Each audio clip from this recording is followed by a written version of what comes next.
As the theme for International Archives Day is archives are accessible and archives for everyone, I would like to begin this conversation in that spirit and much awaited panel discussion. On behalf of the entire team at the university, CEPT Archives, we are elated to be collaborating with Godrej Archives, and I hope this collaboration continues to produce more diverse outcomes, such as a very well received exhibition, Shaping Dreams, Designing Lives, a Godrej story. The exhibition not only evokes the sense of familiarity with the everyday object that Godrej produced and manufactured, that shaped lives of past generation, but also continues to shape them today, and also sets a tone, rather a benchmarking on ways in which archives become entry points to understand present, shape narratives and intricacies of everydayness of past and the present. Congratulations once again to the entire team at Godrej. Let me begin by introducing the work of CEPT Archives that in various ways correspond and exemplifies the theme of memory, materiality, and modernity through its evolving archival practice and various curatorial engagements. CEPT Archives is one of the first archives in India for architecture and habitat and works towards acquiring, organizing, and preserving the history of both pedagogy and practice. All the events and initiatives at the archives are aimed at informing, inspiring, connecting varied audiences. CEPT Archives is, as Dr. Godrej mentioned, is open to students, scholars, and professionals from across the globe for reference and research. Since its inception in 2013, the archives have been entrusted with the works of some of the leading architects and practitioners by the way of donation of their life works from post-independence era associated with the built preservation and dissemination. It's also the official repository of preservation of institutional memory of the CEPT University of past 6 decades, along with a very fascinating oral history collection.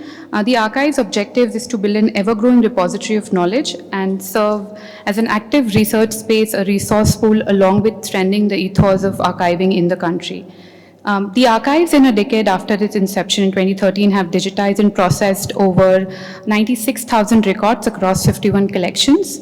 I would also like to present select snippets from the collections at the CEPT Archives that resonate with the theme for our discussion and encourage you all to engage with the archives' site of deeper critical inquiry. The CEPT Archives host a range of materials that invite critical inquiries into nature of memory and its preservation. The R.J. Shah collection in particular offers an opportunity to examine how pedagogical methods, professional practice, and personal values are archived, not as fixed narratives, but as layered traces. Rather than simply celebrating a legacy, this collection opens up questions around what is remembered, how it is documented, and what role such archives play in shaping institutional and disciplinary memory. R.J. Shah has been a part of the university since past 25 years or more.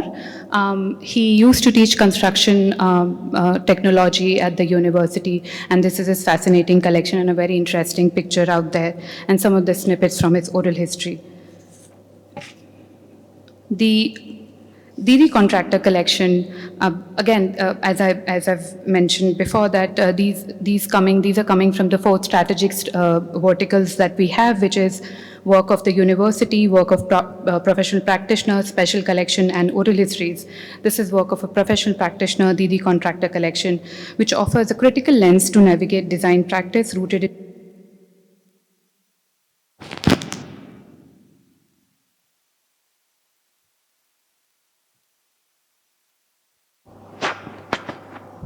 her work deeply responsive to site, topography, local material, and craft traditions challenges dominant studio-centric modes of architectural production.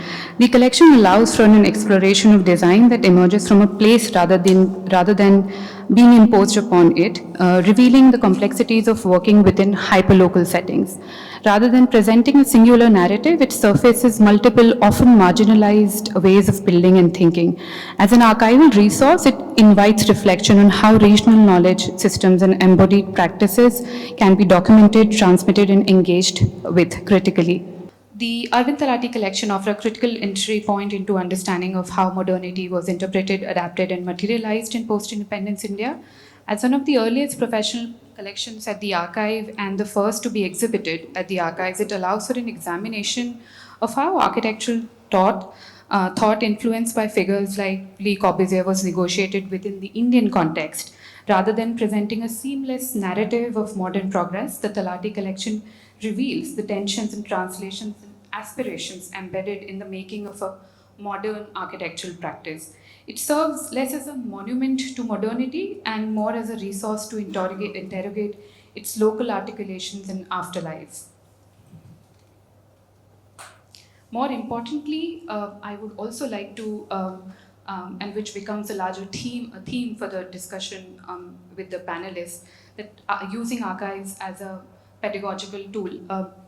These anchor points that I just showed you, which are very, very few snippets from our large collections, serve as a basis for developing, evolving pedagogical methods, and treat archives not as fixed repositories, but as dynamic tools of learning and critical inquiry. This is an ongoing process, one that remains deliberately unfinished, to allow for continual experimentation and revision by engaging archives transversely across the domains of design and architectural history. We seek to understand established narratives, forgotten narratives, foreground, overlooked knowledge systems, and open up new possibilities for critical and situated learnings. We have recently started using archives as a pedagogical tool and have realized the immense possibilities it holds. And with this, I would like to introduce our panelists. In interest of time, I would keep the bios short, please pardon me.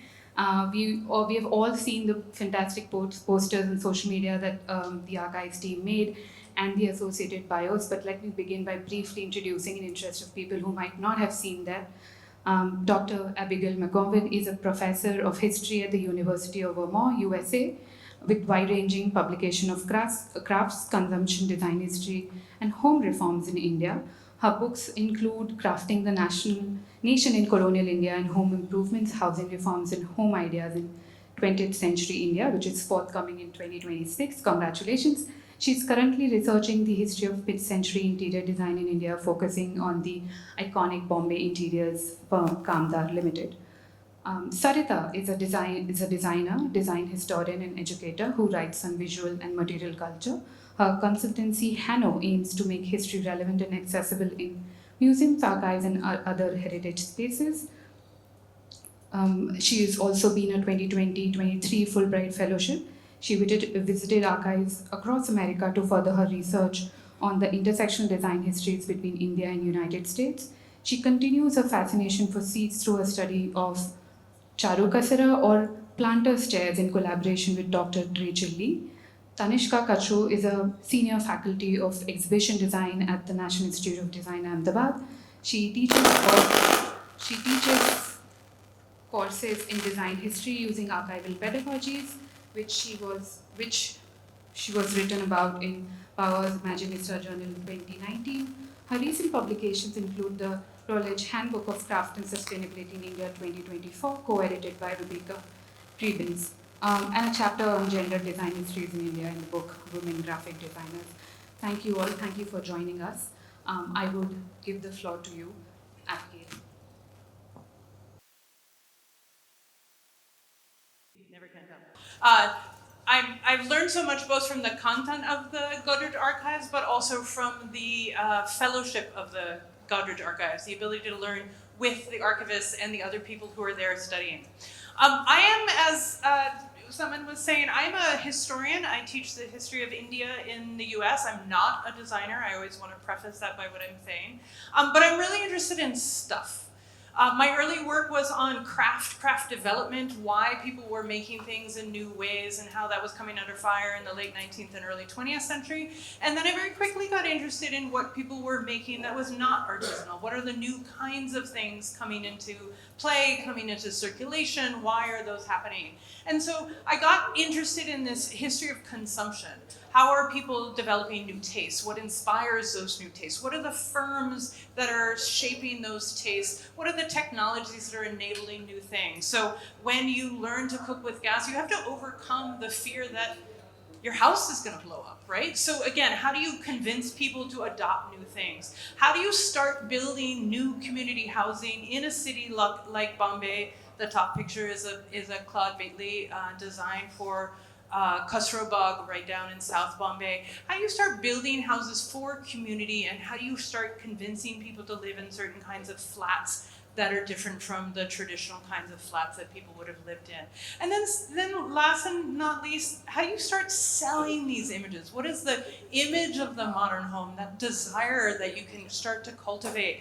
That means that in the sort of 60 Designs for Your New Home, this is a 1940s publication from the cement marketing company, that sense in which, you know, the desiring wife is either admiring the plans in his hand or the husband. It's a little hard to tell, right?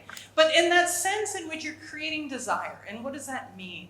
And so in my work, I'm really interested in how what we think of as the home in India changes over time, the stuff that goes into it, the technologies of it, the commerce that enables it, and then also the aspirations.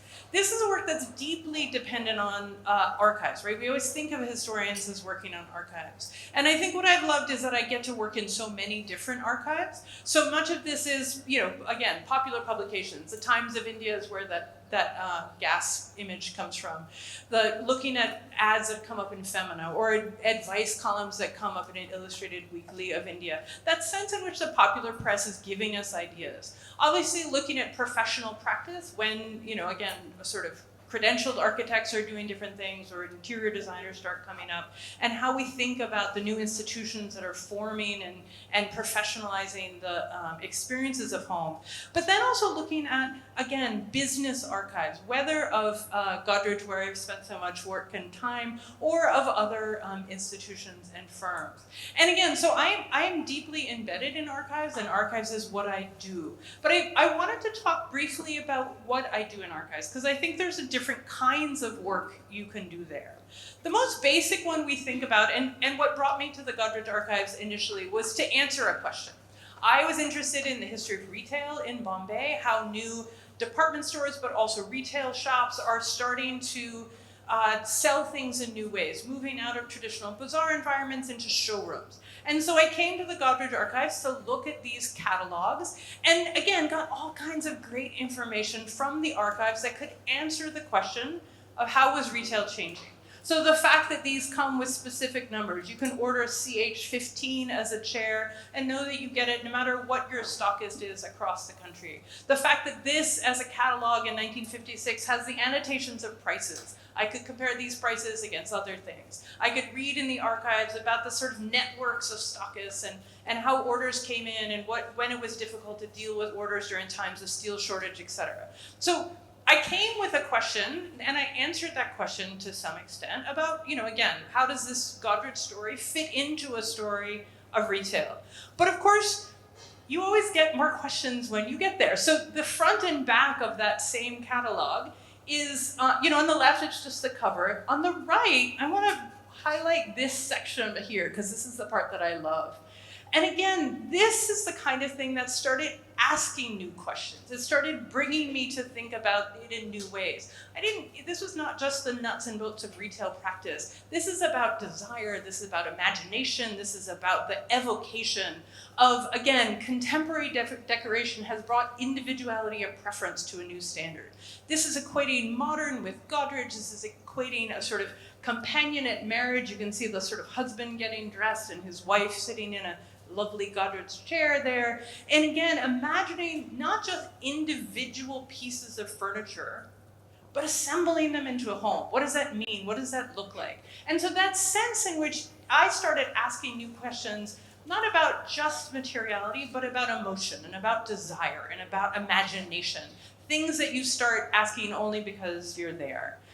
Okay, if that's some of the questions I ask, I'll give you another example of what this looks like. Someone mentioned that I've been working with the firm Kamdar Limited in Bombay.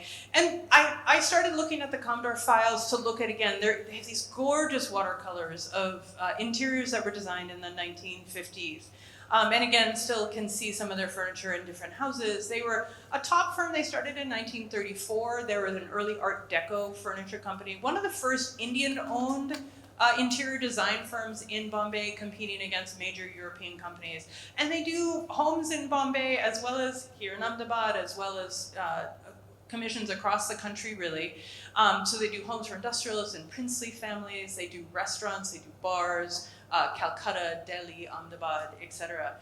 And more recently, as I've been focusing on their domestic interiors first, and then I got interested in, there's a whole file of designs that they had for bars and restaurants.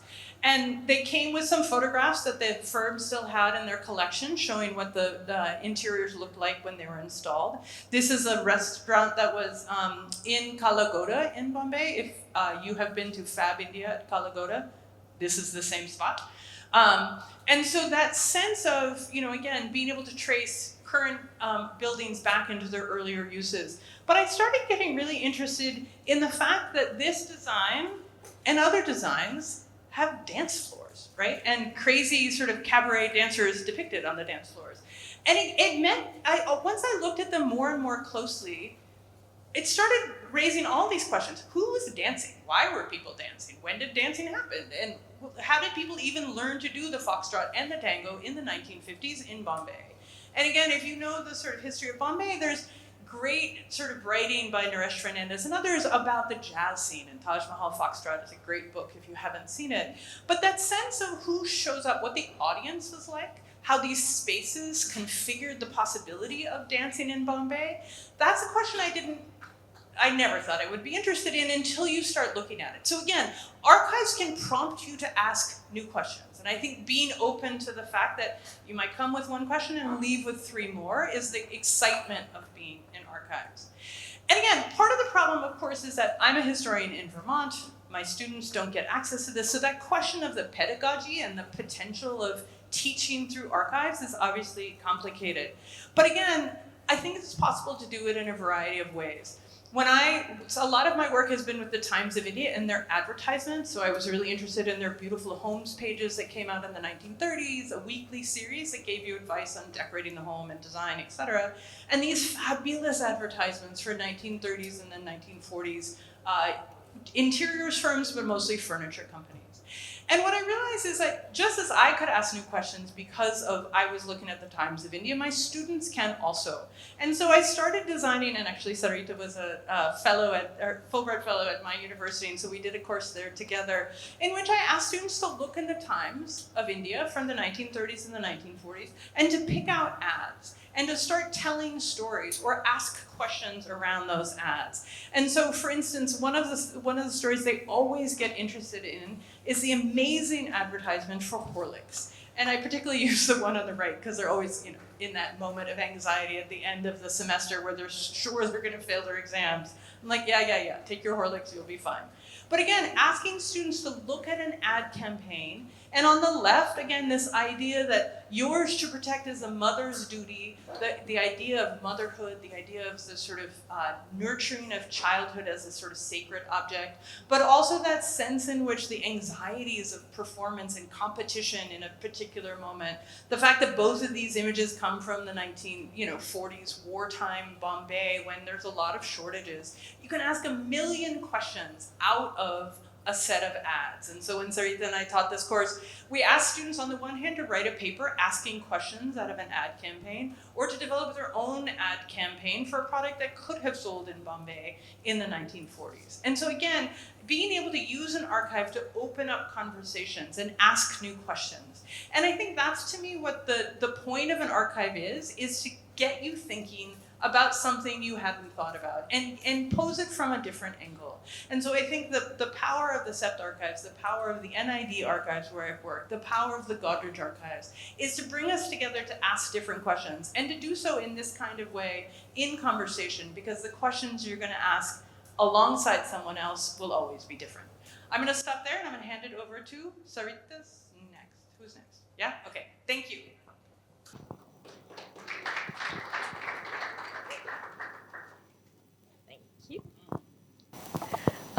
Thanks so much, Saman and Abigail, for setting this sort of stage. Interestingly, before coming to Ahmedabad, Abigail and I were in Bangalore, and I introduced her to somebody who Venkat at the NCBS archives, and I jokingly referred to as person zero in the archive space in India. Rinda, I don't know if you want to hazard a guess who that person is. Well, it's Indira Chaudhary, who to a very large extent has sort of connected a lot of us together, introduced us, and I think more importantly has set the tone of, and the spirit, the generous sort of tone and spirit with which this entire space of archives is sort of coexisting today, and it's going to set the stage of what's going to happen in the next coming week. So, yes, I have engaged with the archives in a few different ways. One as a design researcher, a design historian, the second as a design educator, and thirdly as a practitioner myself who actually looks at the archives or uses the archives or helps designing spaces or outcomes from the archives. And interestingly, I think all of them, all these roles in some way have informed each other, even if it's a little dizzying at times, and I often don't know what hat I'm wearing at times, but that's how it is. So yes, as a design researcher, I have sometimes enjoyed the surprises, the joys of slipping down this rabbit hole of research on a particular lead sometimes, and they're even pointless at times. As a design educator, along with Tanishka, Abigail, and with the Godrej Archives, we have devised workshops, means of making the archives come alive, especially for generations of students who really don't always, might not have the same joy as some of us in the room have of looking through, you know, dusty documents or looking at, with a magnifying glass at something like at a photograph or a document. And as a designer, through Hano, my design agency, we've often looked at making the content in the archives as accessible as possible. So today, while I'll be speaking of the joys, but also I'd like to sort of bring out a few of the cautionary tales, so to speak, from these engagements, highlight some of the pitfalls, some of the stumbling blocks, sometimes the ethical considerations that kind of come up and encounter, you know, one is forced to encounter with. So the first, as a design researcher, this particular image I had come across at the Sarmaya Museum. And when I actually found it, it was very useful as a perfect illustration of the idea of power, posture, privilege, the setting within colonial India. And at that time, I must admit, I really wasn't so concerned about the exact nationality of the officer in the picture, not really bothered about the precise arm of the military that he was part of. Really, the man's sort of impunity and his indecorous manner of sitting on the chair was enough to illustrate what I wanted to at that point. I again revisited this image along with Dr. Rachel Lee, and we went to the first time I actually wasn't able to see the physical object because it was during COVID, but this time, a couple of years back, we actually saw the image and saw how it belonged to a larger album. Now the album was very, very poorly labeled, as sometimes they are. This particular photograph, however, was labeled Chandanagar 1860. When we were looking through the image, I kind of noticed that Rachel was looking very uncomfortable and somehow took on this entire, you know, took on a collective colonial guilt of sorts. You know, she was very, very uncomfortable. She was convinced this person was Scottish. And we went out, we went back to the British archives, looked through some sort of details, examined things like the, you know, the cuff marks and said, oh, he's a naval officer, looked at other images, the particular image in pink. Now, when I looked at that, and I was looking and I said, no, this cannot be the promenade in Chandanagar. Zoomed into the photo, actually found some of the signboards, Googled them and said, no, this is Calcutta. Found another image by using Google search and said, yes, it is Calcutta, Chaurangi Lane. Now I started doubting anything in that set of albums. So I said, no, I have to find out whether this image was indeed in Chandanagar. So looked through more images and found some buildings that kind of resembled this building from Chandanagar and said, okay, this is from Chandanagar, and said, okay, if it's from 1860, it cannot be a British officer. It has to be a French officer, because while, you would know, Paulomi, while, the Chandanagar went back and forth during the Anglo-Franco War, by 1860, it was most definitely owned, the French were there. So I immediately shot out a text to Rachel and said, rest easy, not a Scottish, we can do. But the point of this whole tale really is to say that it's not just sometimes the project that drives how we look at an image, it's the collection of objects that surround it, it's the person that you're with, and sometimes it's these small sort of details that really look at the way, inform our understanding of an object in an archives. And I think that understanding, that our vantage point is so critical to how we are seeing. When we was teaching in the US, I know that the viewpoint, say, from the students who'd never been to India was different. Abby was different. A few students who'd actually were aware of India were different. So that awareness, I think, or the need to have that awareness top and front, I think is very, very critical. Okay, here's another example of, so when I was in the US, I was looking at various archives, looking at, looking at mid-modernist sort of designers, objects, things like that. And at this particular archive, I had requested for material to be pulled up, and they'd come to me in these customary boxes. And by the 5th day, I attacked this one particular box and came up with this treasure. And I just decided to sit back, forget about my research for a while, and enjoyed this fantastic love story that I found between a very, very well-known designer and somebody else. Within that were things like, details about forms, there were chairs, there were buildings, and such like. The archivist came up behind me because she heard me oohing and eyeing and things and said, what is this? What is this that you're looking at? So I explained to her, and she said, I had no idea. I had no idea that we had this set of boxes in the archives. Later, I kind of came back, I started doing research, and I realized this particular story, this romance, was actually not out there. It wasn't a scoop.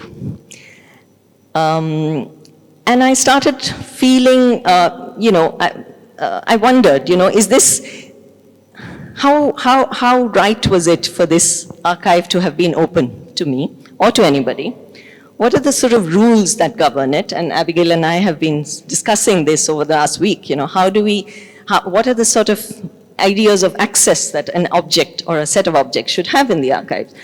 It's another thing that for a very brief moment, I had this feeling that I would love to make a blockbuster movie out of this and make tons of money. But this idea of, who owns it, and should there be a moratorium on certain sets of objects was something that came up. Okay, the second thing that I want to talk about is workshopping for the archives, and this was a short project or workshop that we did with the NID archives. Deepika was involved, Tanishka, Sweetie were all involved, and what we did was we gave students within the this group of students who are from furniture and exhibition design, each of them were given a set of 2 objects. All of them to do with seats, because it was sort of revolving around this whole research on seats. One of them, for one set of students, it was the Kornbluth chair designed by Nakashima alongside the Pida chair. Now, for some of you who may or may not know of Nakashima, I'm presuming everybody does not, but very, very briefly, he'd come into NID. Tanishka has put together a fantastic catalog of some of the work that's there at NID. He'd come in and from Pondicherry was invited by Gira Sarabhai to come in and create a set of 30-odd objects, of which about 16 were lost. This particular chair was designed in collaboration with Upadhyay and references the low seat in India. So we decided to give these two objects to them, and what the students did was absolutely fantastic. And the whole aim of this workshop was to find learning in the archives, but also to be aware of where do the lines blur, where does appropriation stop, where does referencing or homage and paying tribute to something in the archives begin. So what did the students do? They created this little skit. The outcome was supposed to be an exhibit. They created a skit, and I'm just going to read out. And what they did was they created this little sort of stage area. These two objects were at the back, and they would read out the dialogues. So Kornbluth was just sitting and having tea with his dad. He had no idea what was coming his way. So Kornbluth, Pida says, "Beta, I think it's time for you to know. Sorry I didn't tell you this before, but your mom's Japanese." What? And then Pida says, "You have 32 siblings, of which 26 are alive." "Am I even made of wood? Since we are sharing things, I'm bi." "No, you're teak." "No, Dad. I mean, I like both men and women sitting on me." Yeah, it seems very frivolous, but the point is that they managed in this one day, like 5-hour workshop, to talk about all the things that we were talking about this object, in a way that, no amount of text could. They talked about the relationship of the object, the referencing, the larger history of the objects that were part of the whole archive, and where it stands today. As a design practitioner, so, as someone was saying that the theme is on access, and I've often felt the importance of creating communication as a communication designer that is accessible in the best way possible. And it's very, very tempting and easy to actually look at the big stories, the grand ones, the monumental images, or the most aesthetic ones. But what working with the Godrej Archives offered me for this exhibition that's still there at Vikhroli is an opportunity to look at the smaller stories, the stories that even are seemingly insignificant, but still talk about the values of a company like Godrej. And here what we did was create a sort of a little mini Vikhroli, and on these vertical stands were opportunities for you to listen to the oral histories that the archives had collected, and therefore listen to the people who really made up the history of the company, and not just the people who had, say, were in management, but people, for instance, the safe lifters and things like that. Very quickly, I'm just going to show you another project which was looking at the women from Karnataka history, and this is called Mahila Bhavachitragalu, another way in which we could workshop the archives. And here what we did was, for instance, that image, to most people like me who've studied in North India, you see a woman on a horse and you think it's Jhansi Ki Rani. But here you have a story of people like, Kittur Chennamma, and suddenly I realized there were so many more stories of women in Karnataka history that a lot of people in Bangalore, for instance, don't know. So we devised a sort of a workshop introducing people to their stories. But what we thought was, and this was done at this Unbox Festival, what we did was that I worked with a friend and a printmaker, where we looked at ways in which they could talk about how women have stepped out of traditional roles. For instance, women who literally had let down their hair, Rani Abaka, who had fought with the Portuguese, and actually workshopped it. And by this whole manner of embodied sort of art making, suddenly conversations were opened up. So people talked about their aunt or their mother who had broken free of these things. I think that's all for now. And I'm just going to close up. Would you like to come in? Thank you very much, Mishka.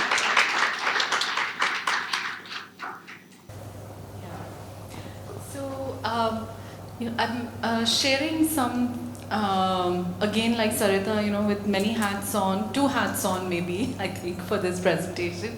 One as somebody who's trained in design history, worked in museums, and ended up teaching design history here at NID for since about 2007-8. Discovering that this institution has a fabulous collection and archives, and then discovering ways in which to use that for my own practice as a teacher. It's a long story, but I think today I'd just kind of focus on some of the things that some kind of outcomes which I feel have lessons for me as a teacher, and perhaps for others who want to use archives for their teaching. And the second hat is as somebody who from 20 to 24 was heading what the institutional archives, and the kind of work that then I was able to also share to build a kind of a scaffolding for my colleagues to then also use the archives within their practice. So for me, that was really exciting that, this is something that not only I would be doing because I came from that kind of background, but others also would now be able to kind of enabling others to do it. Yeah. So I think very quickly I'll tell you, in 2020 when we decided to formalize and open up archives at NID, this is the kind of statement of vision and mission that we had articulated, and this idea that it would be a place for inquiry, inspiration, and research. Inspiration was very important to us because an archive within a teaching institution, and that to a design school, being a source of inspiration to young designers, teachers, and anybody who visits is incredibly important.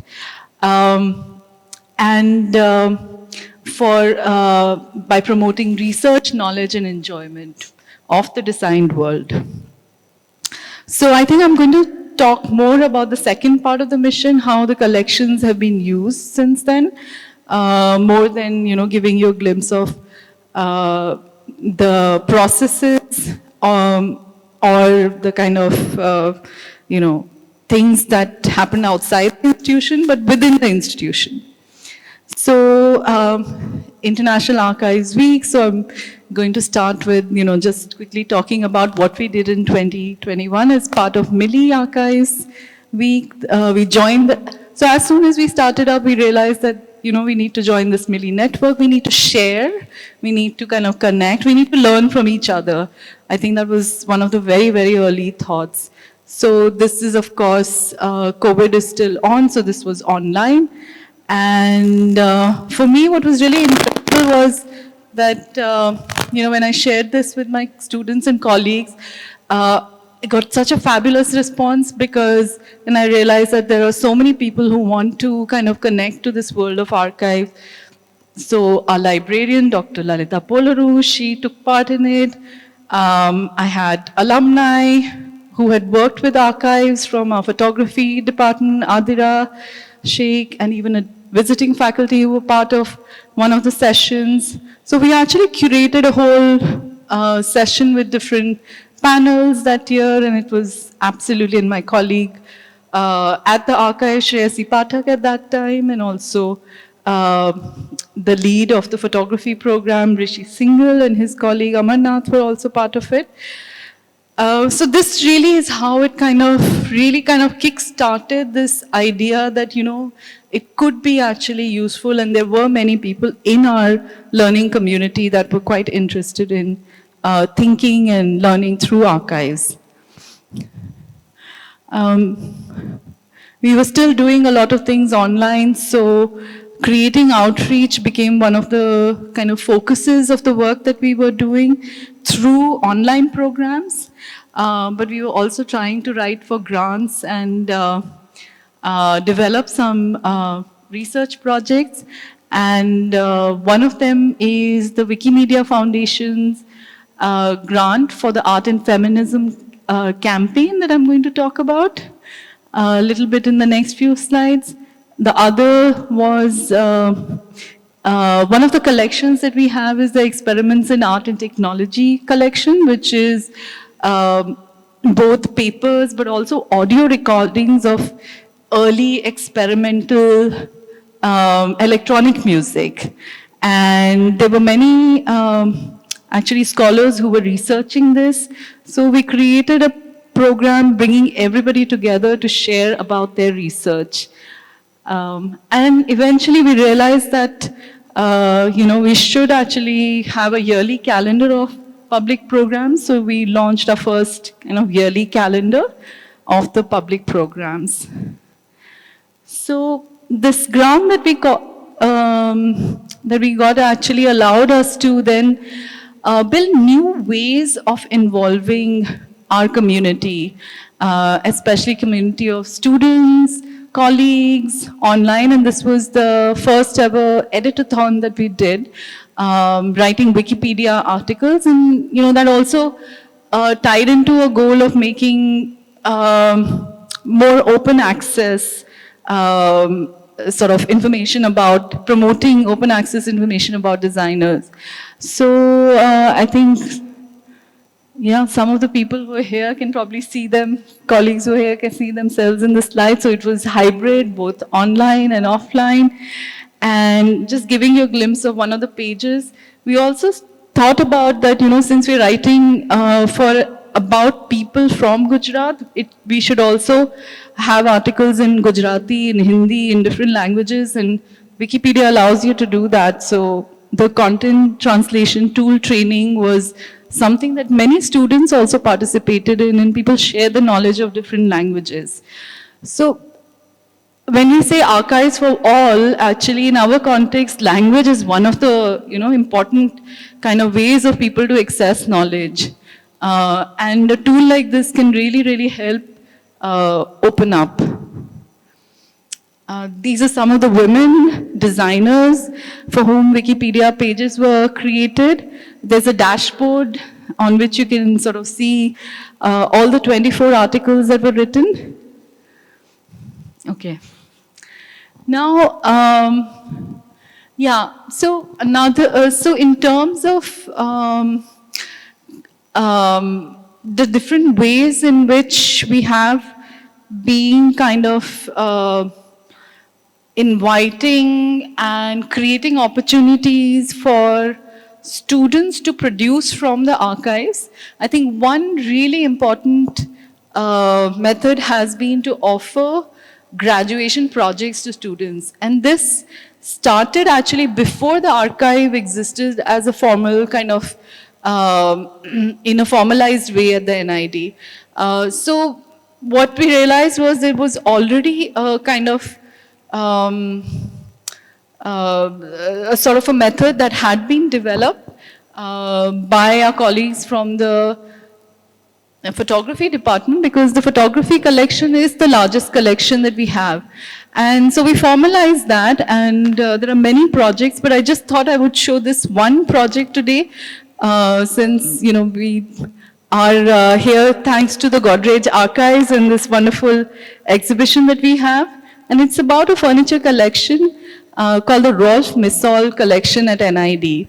And the student who worked on it, Devansh Sagar, was a master's student of photography design who graduated just last year. It all started with this one document which was available in the archive, which is a kind of a price list. And when we went around asking people, what is this? What does this price list relate to? Very few people knew where the actual pieces were. And so this image that you see is actually quite fun, because it allowed us actually then to identify the objects that were in our surroundings, which, people had no, there were some stories, it could be this designer, it could be that designer, but it actually allowed us to then identify certain pieces which could be attributed to this designer. It also resulted in a book proposal that the student has made, which hopefully we'll publish next year. We also tried to further develop this method of engaging students with archives by incubating a summer lab. So 2 versions of the summer lab were done in 2022 and 23. I'm showing you some pictures from 23, where students were working with objects from one of the collections. H.K. Vyas, who is one of our founding faculty member who retired from NID and had a long association even after his retirement with both NID and with CEPT. We had a conservation workshop with Giri from Pune, who's a fabulous conservator. We had sessions with colleagues from Asia Art Archives on reading and writing for the archive, and many other sessions. And I think, Dharini, you were part of one of the summer labs as well, right? Yeah, so. Last year, we also made an exhibition on looking at the kind of histories of cybernetics and design. And this was curated by Shreyasi Pathak, who was then our archivist. And we make exhibitions every year during the convocation week. The reason why I'm showing you, although it looks like, it's an outreach kind of project, making an exhibition, we actually were able to have almost 10 students work on this project, from doing everything to the illustrations, to the writing, helping with the writing and organizing of information, to working on the videos, designing the timeline wall, and students from across the 3 campuses. So what we also discovered is that these kind of projects become a space for interdisciplinary learning within the different design disciplines that we have, and a space for students to also get to know each other's practice and how to collaborate. This is from just this year earlier. Sarita and I had taught on the foundation course, where I'm not sure if this video will play. This is supposed to be a video, but I'll let that be anyway. Where the students also looked at histories of the chairs in our environment and how they have changed over time, and used the archive to understand these histories. I'll conclude by just saying that NID's archival pedagogy aims to engage students with, as historian Kavita Singh says, questions of power, production, reproduction, and disruption. So the 2 things that have been really central for us, and for me as somebody who teaches history, is 1, that archives have an important role in helping diversifying perspectives. Whether we're looking at, the role of women, or thinking about who something is for, or who made it, why was it designed in a certain way at a certain time. 2, secondly, this idea, and especially in today's day and age when information is everywhere and its authenticity is always in question, this idea that the archival object or the archival material can provide an authentic research experience. And that for students, I think, is an incredibly important kind of point that we need to emphasize these days. Thank you.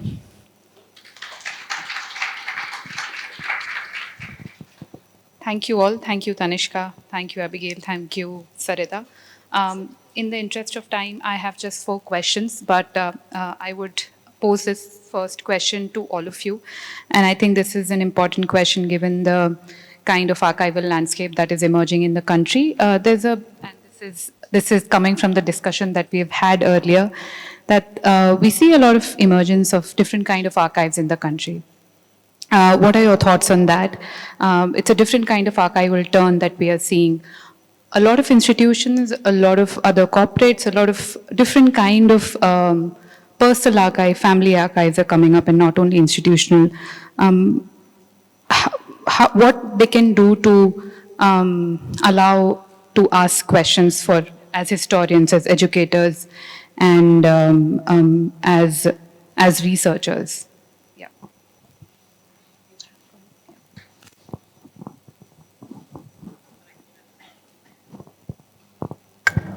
Okay, I'll try on that one. One of the things that I've been, Sarita and I have been talking a lot, and this comes back to the we need to have better archives and to share. One of the things I think is fascinating now is the number of different stories that people feel like have to be told. And I think that, as a historian, it used to be historians were trained to go to government archives. And we know so much is left out of government archives. And I think we know in specific ways the number of voices that are silenced in particular archives. And so I think part of the archival impulse right now is that really generous desire to bring more people into the story, how to tell different stories about the past and how to bring different examples in that will bring that story to life. And I think that sense, one of the things that Sarita and I have been having a lot of conversations about is the ways in which if you're going to tell the history of design, how do you tell it outside of institutions or stars? How do you tell it in ways that can bring I think another thing in our context is that, that's the theme of this International Archives Week, accessibility. Who can get to the archive is also, is a problematic in the sense that who can sort of establish a genuine reason to be in the archive. So therefore the question, who can tell the story? And I think I've been talking to also many artists who work with archives, and for me that was really fascinating because, in the way that different kinds of production can happen from archives. And one of the things that people are talking about is this idea of creating a counter archive, the imaginary. And I think it goes back to what you were saying, Abigail, this need to tell stories and from multiple perspectives. So I think that's one of the things that's emerging.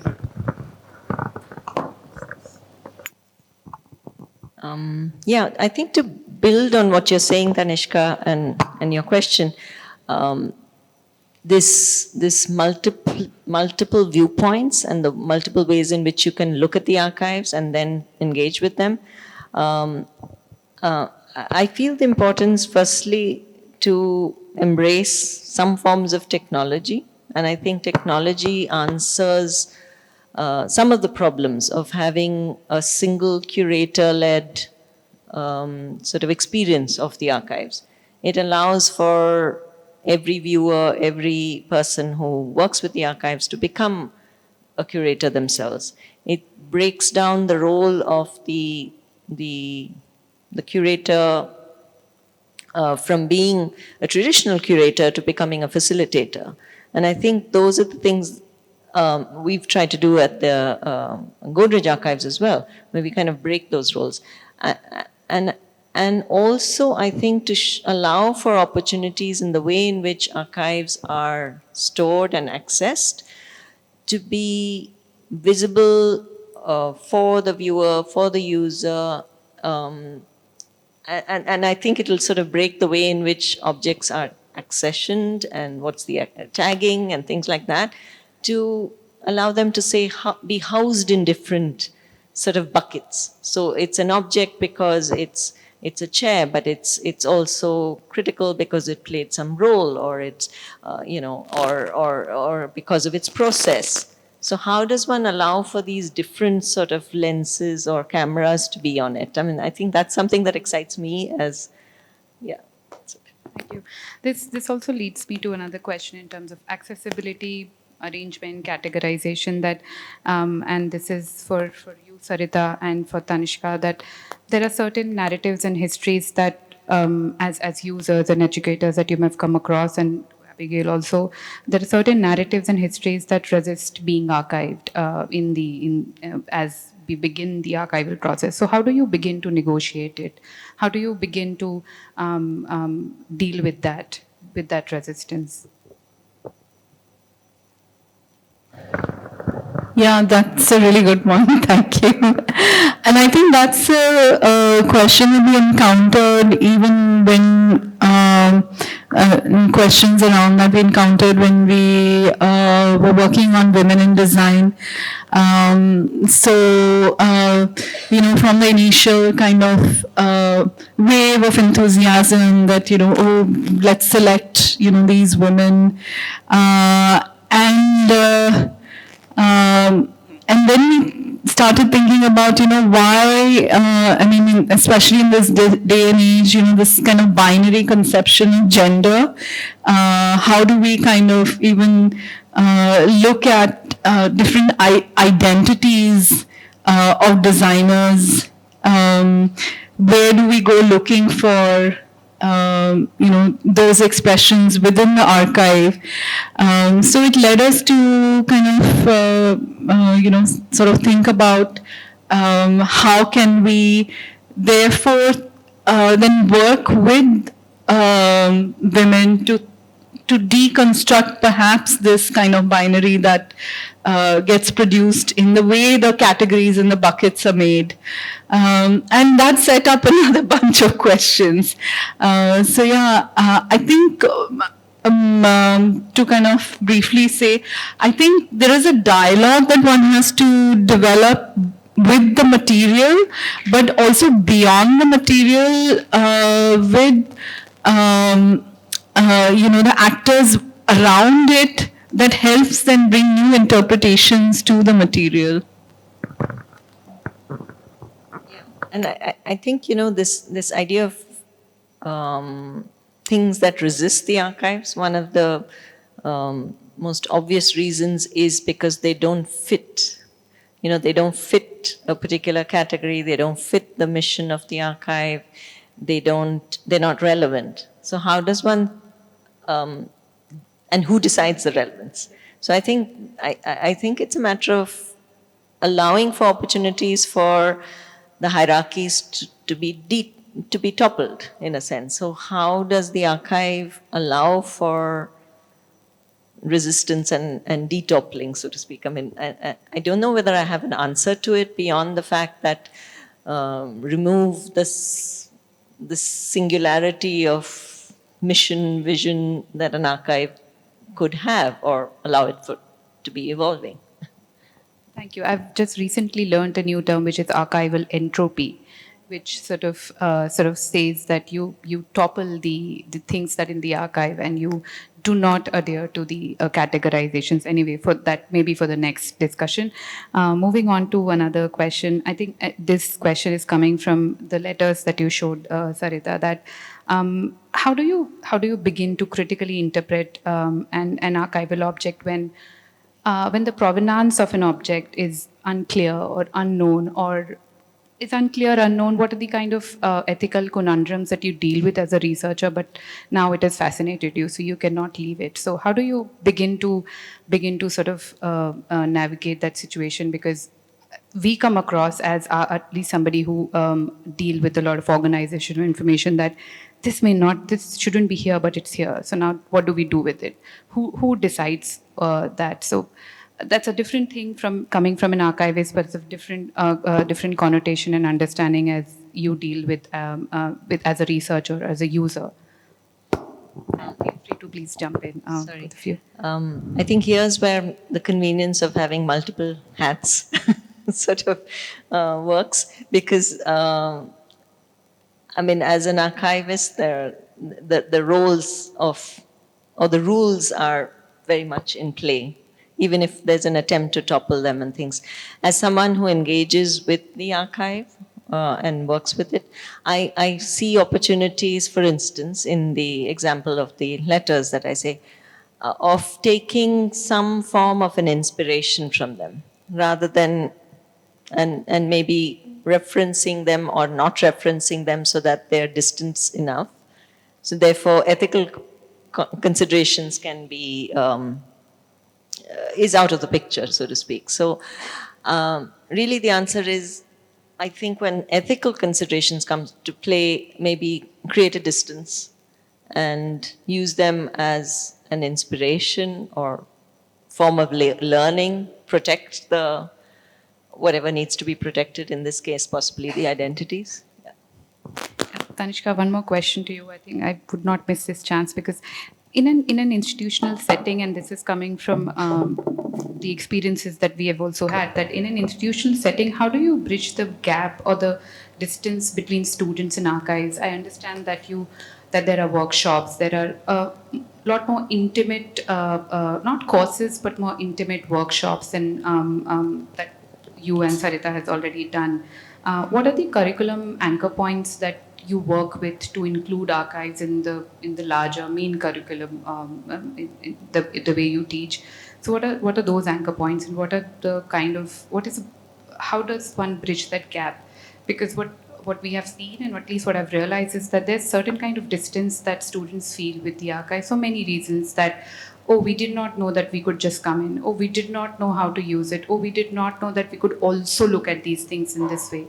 How do you begin to sort of navigate those things in terms of what becomes the bridging points and anchor points to do that? Yeah, thanks for that question.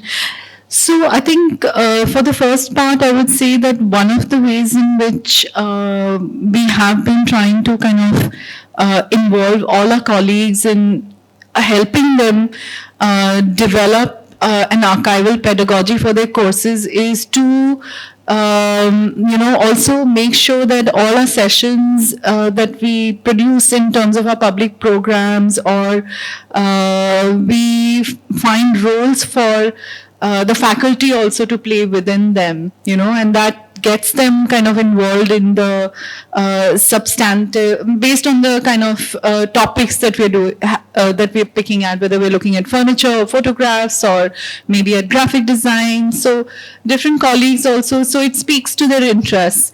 I think one of the ways in which we have been trying to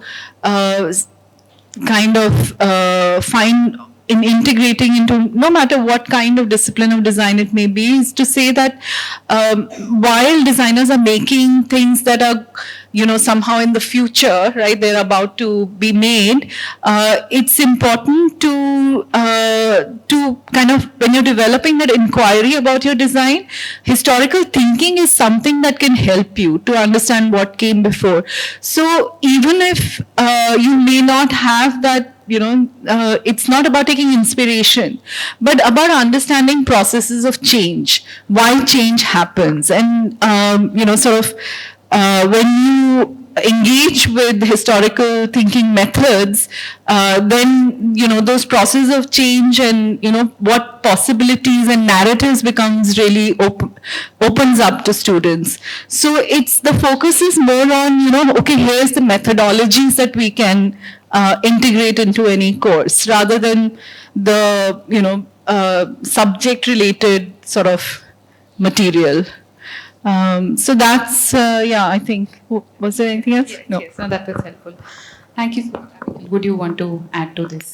I think the only thing I would add is it's like that sense of building up the coalition of people who are interested is part of it. I think the other part is just the baby steps. That I think the archive feels like there's a capital T and capital A, and it's scary and it's overwhelming. And how would you know? And it's where other people do other things. And I think having small projects where you can say, oh, here we're gonna dip in and look at this thing, and then the next time you're gonna do something that's gonna ask you to draw on a couple different objects. And the more time you get there, the more you realize there's something else to discover. And I think it can be hard to come in without that sense of where it is, or if you're invited, or what you would even do there. And so sometimes breaking it down into, I find that certainly in a lot of our classes, we try to say, okay, this time we're just going to go and look, and the next time you have an assignment, and then the third time you're going to devise a question, and the fourth time. So again, being able to build engagement across different levels of the curriculum, but also across really, again, the coalition of the willing can be really helpful, that if they see it in all places, it becomes a default. So it can be more easy. Thank you so much. Thank you. Thank you, Abigail. Thank you, Tanishka. Thank you, Sarita. Thank you, everyone, for attending it. Thank you.